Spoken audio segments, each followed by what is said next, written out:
Assalamualaikum warahmatullahi wabarakatuh. Hai adik-adik sahabat cerdas, apa kabarnya hari ini?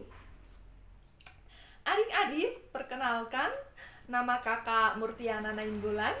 Adik-adik sahabat cerdas dapat memanggil kakak dengan nama Kak Murti.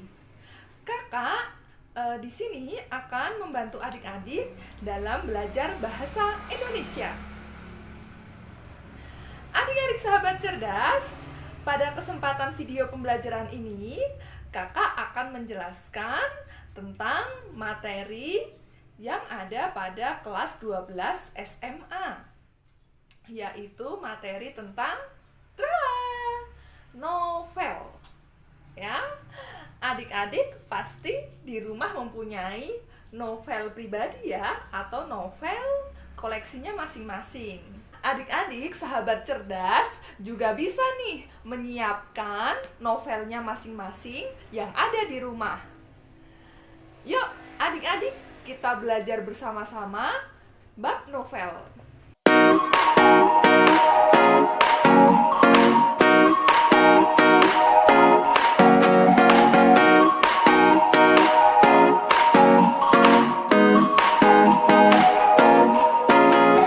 Sudah siap belajar semua ya adik-adik sahabat cerdas? Kakak akan memberikan 3 foto yang mereka merupakan tokoh-tokoh hebat di bidang novel.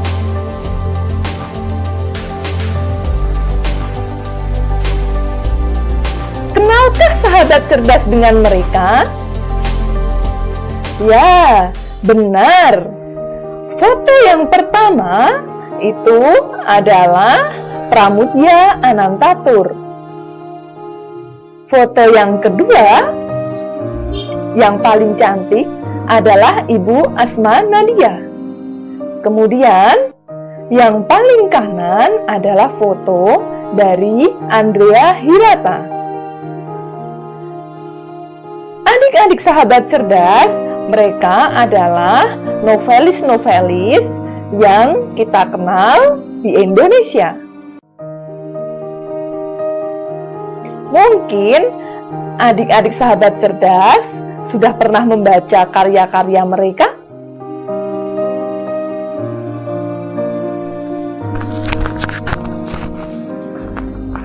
Nah, adik-adik sahabat cerdas, ini kakak berikan contoh beberapa novel yang mungkin adik-adik sudah pernah membacanya. Ada karya dari Bapak Pramudya Anantatur dengan judul novelnya Bumi Manusia.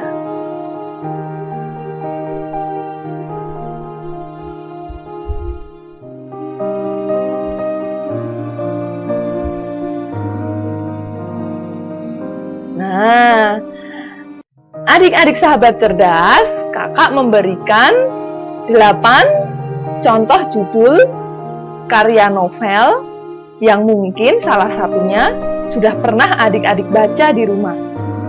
Nah, jika adik-adik mempunyai novel di rumah, adik-adik dapat menuliskannya di dalam kolom komentar ya.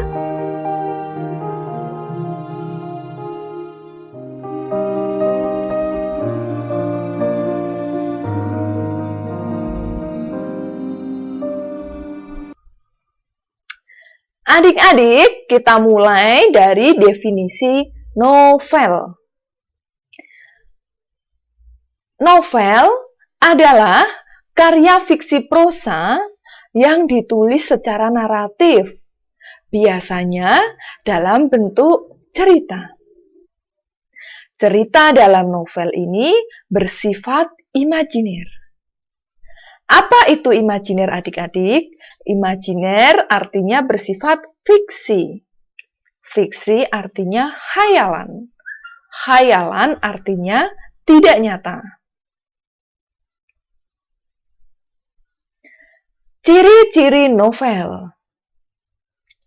Yang pertama, memiliki lebih dari satu alur dan cerita cenderung berkembang. Banyak tokoh dan memiliki lebih dari satu karakter. Tema lebih kompleks, berlatar bergerak, cerita disertai perubahan nasib tokoh. Ada adik-adik di antara kalian yang tidak paham ciri-ciri novel yang kakak sebutkan? Ya, jadi ciri-ciri novel kakak ulangi sekali lagi ya. Memiliki lebih dari satu alur, ya, memiliki banyak tokoh, mempunyai tema yang kompleks, mempunyai latar yang bergerak. Latar bergerak ini adalah jadi tempat peristiwa-peristiwanya itu dapat berpindah-pindah sesuai dengan peristiwa yang dialami oleh tokoh. Yang terakhir, ceritanya di dalam novel mampu mengubah nasib tokoh. Mungkin di antara adik-adik sahabat cerdas pernah membaca novel yang dimulai dari sang tokoh itu lahir sampai akhirnya sukses. Nah, itu artinya cerita di dalam novel mengalami perubahan nasib yang terjadi pada tokoh tersebut.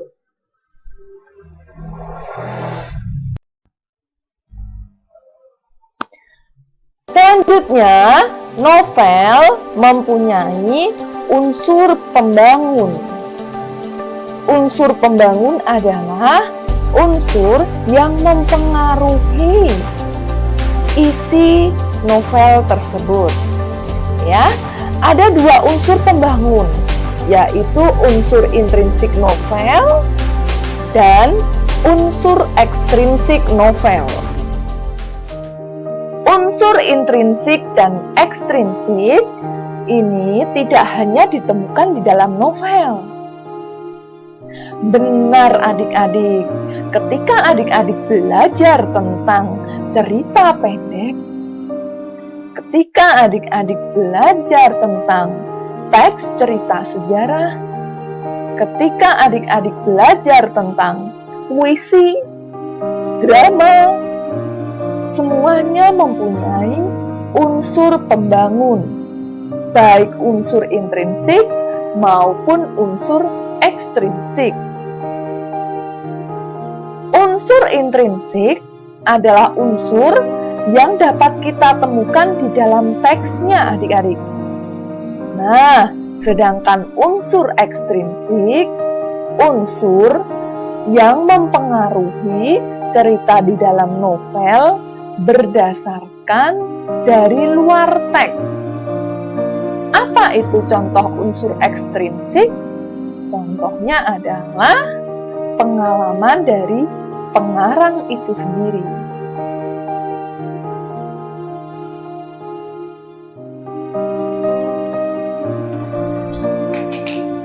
Adik-adik sahabat cerdas, selanjutnya kakak akan menyampaikan tentang unsur intrinsik novel.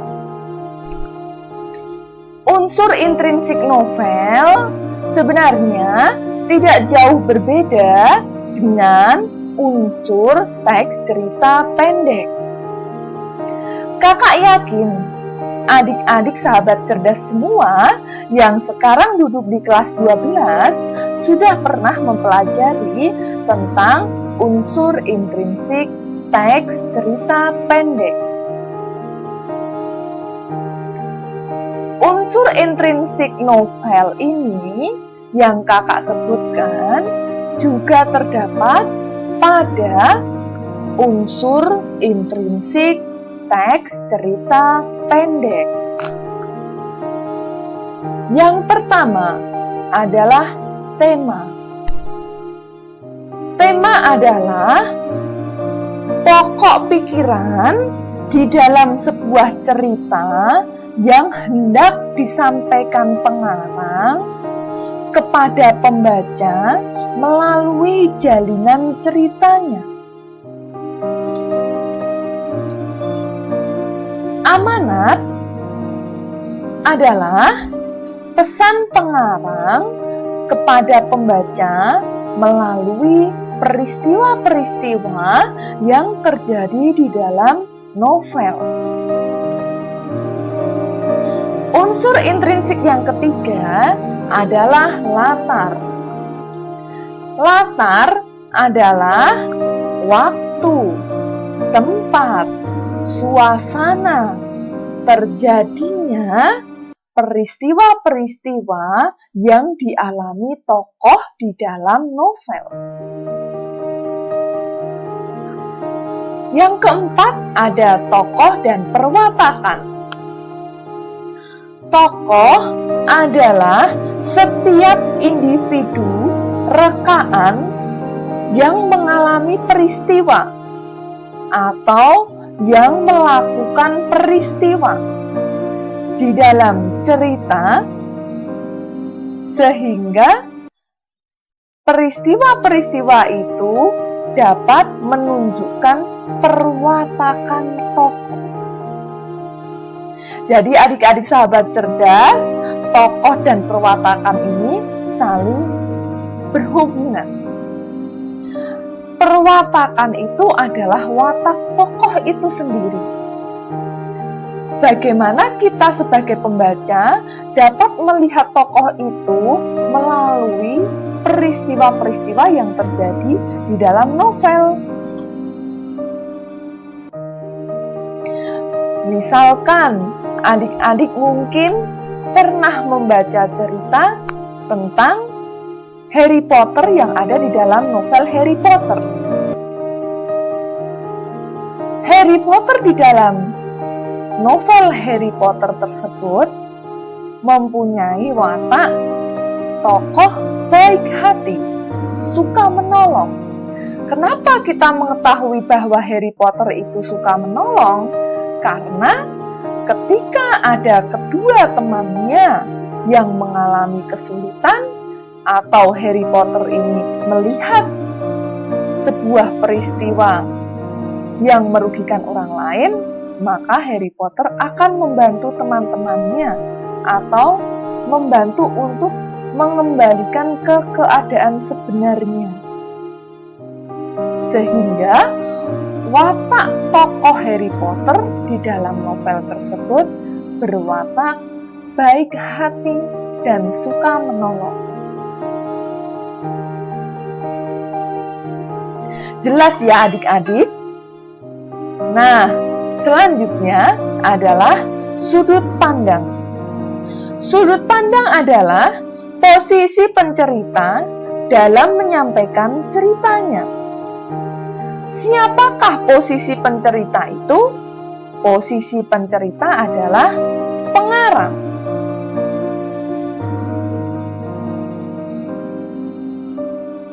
Nah, adik-adik pasti sudah pernah mendengar bahwa sudut pandang itu ada beberapa macam. Kakak bisa menyebutkan di sini dan adik-adik boleh mencatatnya ya, bahwa sudut pandang bisa kakak bagi menjadi 4 jenis. Yang pertama adalah sudut pandang orang pertama, pelaku utama. Dengan kata ganti aku. Yang kedua, sudut pandang orang pertama, pelaku sampingan. Dengan kata ganti aku. Lalu apa bedanya dengan sudut pandang orang pertama pelaku utama? Jika aku di dalam sudut pandang orang pertama pelaku utama adalah sebagai tokoh utama, sehingga dialognya atau peristiwa-peristiwa yang terjadi pada tokoh aku ini banyak atau beberapa kali. Namun, untuk sudut pandang orang pertama pelaku sampingan, tokoh aku memiliki peristiwa yang lebih sedikit dibandingkan sudut pandang orang pertama, pelaku utama. Mengapa? Karena orang pertamanya sebagai pelaku sampingan.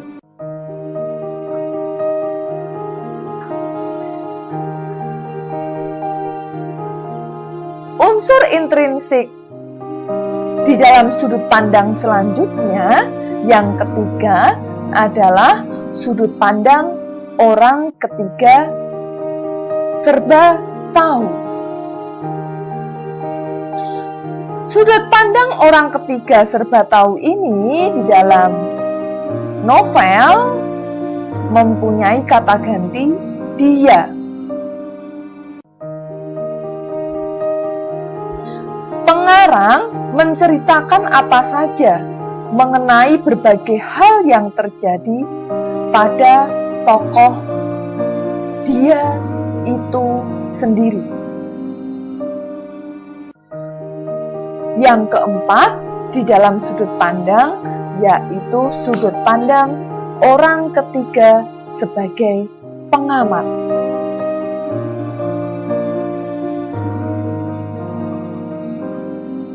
Apa itu sudut pandang orang ketiga sebagai pengamat? Sebagai pengamat berbeda dengan sebagai orang ketiga serba tahu. Pada sudut pandang ini, si pengarang hanya akan melukiskan apa yang dilihatnya, yang dirasakan, dan dipikirkan oleh tokoh tersebut. Ya, jadi posisinya adalah sebagai pengamat. Namun, ketika sebagai orang ketiga serba tahu, maka si pengarang mengetahui segalanya.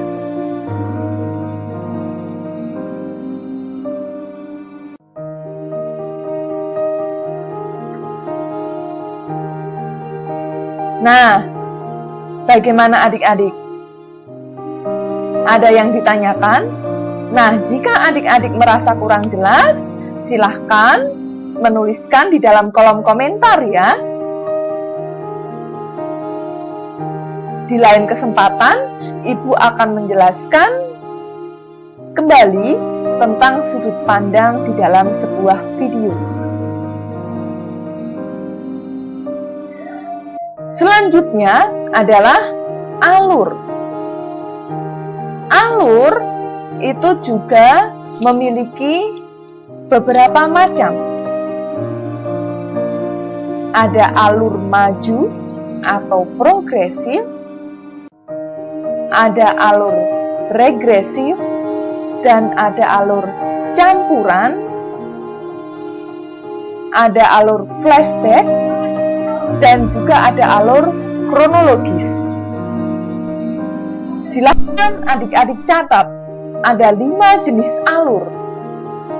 Alur maju adalah alur yang menceritakan peristiwa dari awal sampai akhir. Alur regresif adalah alur yang menceritakan peristiwa dari masa lampau. Alur campuran adalah alur yang terdiri atas bermacam-macam alur. Jadi alurnya menggunakan beberapa macam alur. Alur kronologis adalah alur yang menceritakan peristiwa berdasarkan urutan waktu. Yang terakhir adalah alur flashback. Adalah alur yang menceritakan kepada penonton ending ceritanya terlebih dahulu, kemudian kembali ke awal cerita. Jadi, pembaca novel diawali dengan memberitahu dulu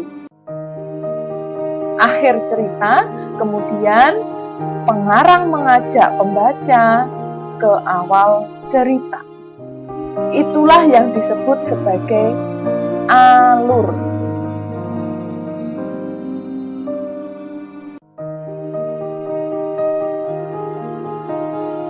Nah, ada 6 unsur intrinsik yang sudah kakak jelaskan.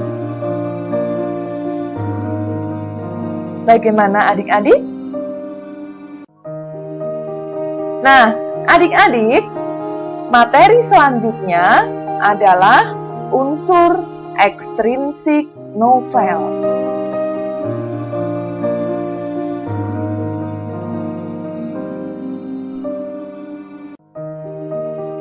Unsur ekstrinsik novel ini mempengaruhi cerita di dalam novel dari luar. Ada 3. Ini lebih mudah adik-adik dibandingkan dengan unsur intrinsik, ya. Ada biografi pengarang, nilai-nilai, situasi, dan kondisi. Ya, jadi biografi pengarang, riwayat hidup pengarang akan mempengaruhi cerita yang dihasilkan. Misalkan adik-adik ingin membuat sebuah novel dan adik-adik tinggal di Jakarta, tentu saja adik-adik akan menuliskan novel, mungkin akan memilih latar belakang Jakarta. Karena adik-adik tahu selok-belok posisi Jakarta, tempat yang bisa dijadikan latar yang bagus. Nah, sehingga adik-adik memilih latar belakang tempat Jakarta sebagai bahan menulis novel adik-adik. Ada juga nilai-nilai. Andrea Hirata itu sangat memperjuangkan nilai-nilai pendidikan adik-adik. Ya, sehingga beliau menuliskan novel-novel inspirasi tentang pendidikan. Beliau menceritakan tentang kehidupan masa sekolah SD-nya di Belitung dalam kondisi yang sangat memprihatinkan. Nah, ini membuktikan bahwa situasi dan kondisi pengarang saat menulis itu akan mempengaruhi cerita. Nah, bagaimana adik-adik? Seru ya membicarakan tentang novel? Baik sahabat cerdas, sampai di sini materi pembelajaran pengenalan novel dengan kakak. Jangan lupa sahabat cerdas di rumah untuk